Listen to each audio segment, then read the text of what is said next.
The parents of a 20-year-old disabled man are wondering how long it will take for the state to help find their son some residential care. Diagnosed with autism spectrum disorder, the mom and stepdad of Sean Homer have waited several years for TennCare to find him a home.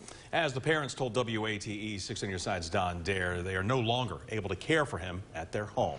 Don? Well, that's right, Bo. As much as it pains them, the young man has become difficult for his parents to handle. People with ASD, autism spectrum disorder, often have problems with social communication and interaction. In Sean's case, he's been diagnosed with the most severe form of ASD, and he's lived at home all his life. His parents now say he needs special care, but so far there is no room available for Sean. Were you good today at school? Sean Homer is 20 years old. Diagnosed with level 3 autism spectrum disorder, his mother says he's nonverbal and has few social communication skills. Son, you want your chicken nugget?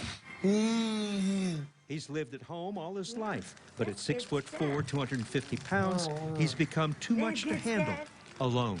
I can't take care of Sean by myself anymore. He's too hard to take care of. He's physically too hard.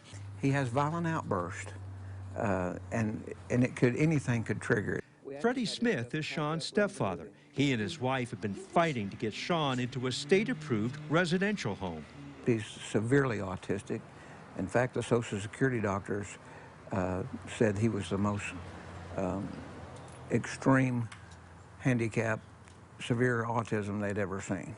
Currently, Sean attends a special school operated by Knox County. He's been a student at Ridgedale School since he was 3.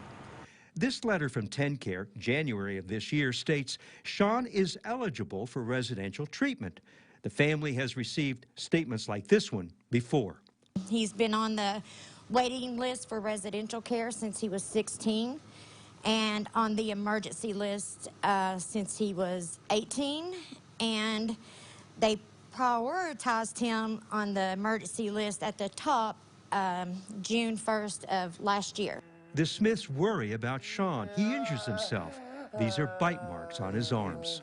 TennCare sent this letter in March. We are currently searching for a provider. It may take longer than we'd like for you to get this care. They promised us the moon, to be honest with you, but they never follow through. When they actually come down to it, they say, we can't. They back out at the last minute.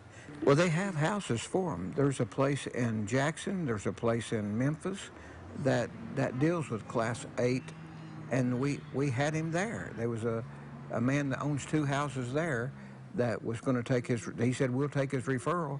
Again, at the last minute, for some reason, he says, we just can't take him. I try to put myself in his shoes a lot of times when he's really frustrated and stuff, and I think if there was no way I could communicate with someone, how frustrating that would really be.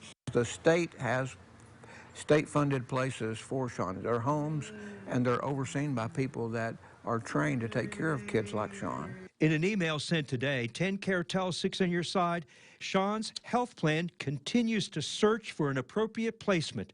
However, the nationwide workforce crisis is impacting the availability of providers for Sean. His family is not giving up hope. I want to see him placed in a home.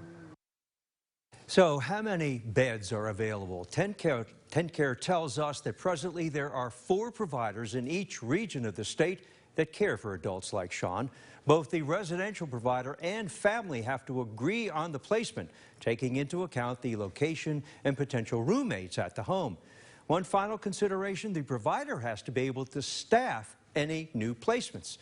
And apparently that's one of the roadblocks in finding Sean a room. We'll continue to follow this story. Bo? Yeah, keep us up to date there, Don. Thank you. If you have a consumer question for Don, take a moment, send him an email at ddare@wat.com. You can also call his 6 on Your Side hotline. The number is 865-633-5974.